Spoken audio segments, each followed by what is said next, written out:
Porque, de qualquer maneira, o país vai ter que produzir, né? Por mais que, acredito eu, né, se eu estou dizendo aqui que o governo federal, de maneira geral, ele vai ter políticas mais voltadas à não exploração, né, principalmente de florestas nativas, significa que existe uma demanda atual por madeira, existe uma demanda atual por recursos florestais, e essa demanda vai ter que ser atendida. Como que essa demanda vai ter que ser atendida, né? No caso de florestas nativas, eu já estou dizendo aqui, eu já estou como que precavendo, digamos assim, o fato de que talvez o governo atual ele vai ter políticas mais voltadas a não desmatamento, mesmo que seja um desmatamento legal. O que a gente mais ouve por falar por aí é desmatamento zero, né? Então, vamos considerar que vai ficar mais difícil fazer atender a demanda de madeira a demanda do mercado por madeira com desmatamento. Mas essa demanda ela pode ser atendida através de planos de manejo florestal sustentável, né? Isso é uma forma de produção florestal e aí talvez tenha políticas mais voltadas também a isso. E também, claro, os plantios florestais, tá bom? Plantios florestais, principalmente com espécies exóticas, né? De maneira geral, as espécies exóticas elas têm mais facilidade, tá?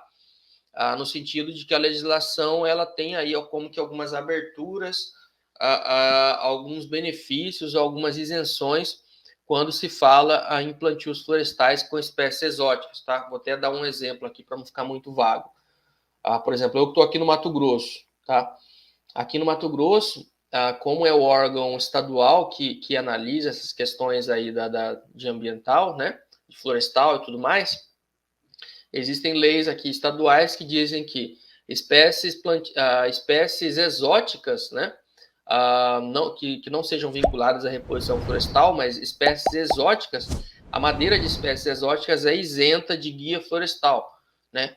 Então, o que isso quer dizer? Espécies exóticas, por exemplo, a eucalipto é uma espécie exótica, a teca também é uma espécie exótica, mogno africano também é uma espécie exótica, significa que se você entrar numa área de mata virgem, seja cerrado, seja floresta amazônica, seja pantanal, você não vai ver lá dentro dessas áreas de mata nativa um pé de eucalipto, um pé de teca, um pé de mogno africano, porque elas não são nativas daqui, elas são espécies exóticas.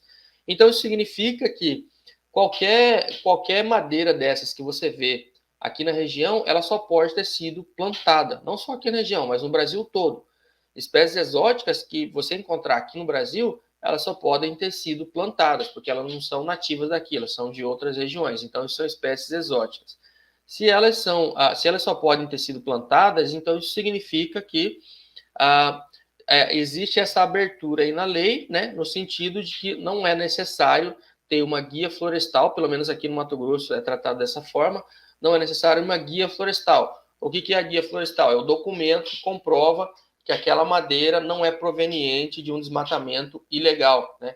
Quando a gente faz aqui uma exploração correta, né, um desmatamento legal dentro de uma área de floresta nativa, aquilo passa por todo um crivo, toda uma análise, o órgão ambiental avalia diversos parâmetros, e aí depois de tudo aprovado, aquela madeira da floresta nativa, ela é acompanhada até o consumidor final de uma guia florestal, né?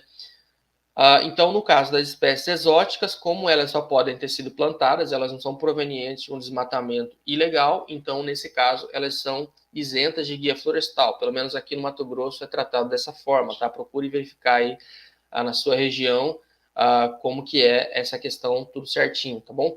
Então, o que eu quero dizer aqui é projetos voltados aí à produção florestal, porque, como eu disse, a demanda por madeira no mercado continua. Então, essa madeira, essa demanda, ela vai ter que ser atendida, seja por um projeto de supressão vegetal, seja por um plano de manejo florestal sustentável, seja por um plantio florestal, seja qual for, se vai ter dificuldade ou não, se vai ser fácil ou não, se você vai conseguir ou não, mas de qualquer forma, são essas que eu considero aí as principais fontes de madeira e cada uma delas tem as suas especificidades, tá? Então procure também estar muito atento a isso.